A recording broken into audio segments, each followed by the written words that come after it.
ایک فقیر تھا، اس کا مزاج یہ تھا کہ جو بھی اس کے ڈیرے پہ آتا اس کو کھلاتا اور اس کی خدمت کرتا، اور یہ فقیر کا مزاج ہوتا ہے۔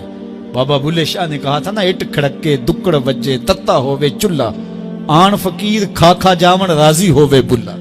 تو یہ فقیر کا مزاج ہوتا ہے کہ لوگ اس کی چوکھٹ میں آئیں اور وہ لوگوں کو جو ہے وہ کھلائے، ان کی ضروریات کو پورا کرے۔ تو وہ درویش تھے اور جو بھی ان کے پاس آتا اس کی خدمت کرتے۔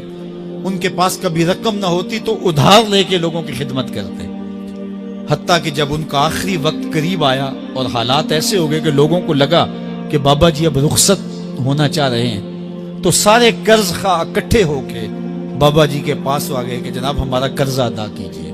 ایک جمگٹا بن گیا، اور بابا جی کو یہ فکر تھی کہ یہ میرے مہمان ہیں اور میں ان کی خدمت کرنے کے قابل نہیں ہوں، میرے پاس کچھ ہے نہیں۔ اتنے میں ایک چھوٹا سا بچہ تھا، وہ گلی میں پتیسا بیچ رہا تھا۔ آواز لگائی تو بابا جی نے اشارہ کیا، کہا میرے ان مہمانوں کو کھلا دو۔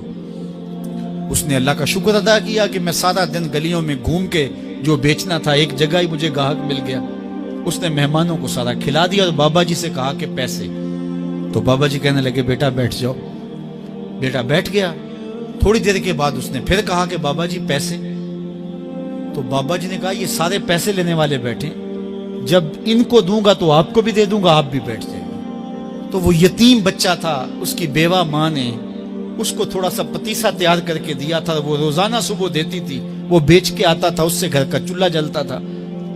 تو اس نے جب دوسری مرتبہ کہا کہ بابا جی پیسے، تو بابا جی نے کہا بیٹھ جاؤ، جب ان کو ملیں گے بیٹے آپ کو بھی دے دیں گے۔ تو اس بچے نے رونا شروع کر دیا کہ میرے گھر کا تو چولہا انہی سے جلتا ہے اور میری ماں میرا انتظار کر رہی ہوگی۔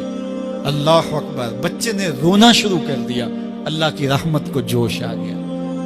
کوئی شخص بابا جی کے لیے نذرانہ لے کے آ گیا، وہ تھیلیاں پیش کی، بابا جی نے بچے کو دیا، جتنے بھی قرض خواہ تھے سب کو دیا اور شکریہ ادا کیا۔ کہا جاؤ۔ وہ سارے قرض خواہ بولے ہم صبح کے بیٹھے ہوئے تھے، یہ نذرانے والا پہلے کیوں نہیں آیا؟ کہا پہلے تم میں کوئی رونے والا نہیں تھا، ایک رونے والا آیا، سب کا کام بن گیا۔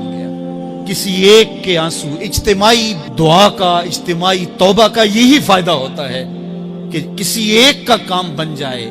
یہ تجارت میں اصول ہے کہ جب کوئی کسی کو آپ سودا دے نا تو اس میں کوئی خراب چیزیں چلی جائیں تو یا تو وہ سارا قبول کرے یا سارا رد کر دے۔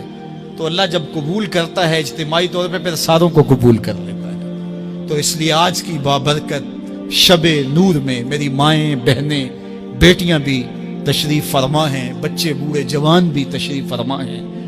تو کسی ایک کے آنسو اللہ کو قبول ہو گئے، کسی ایک کی زبان سے نکلا ہوا جملہ اس کی بارگاہ میں قبول ہو گیا، تو میرے جیسے گناہگاروں کا بھی کام بن جائے گا۔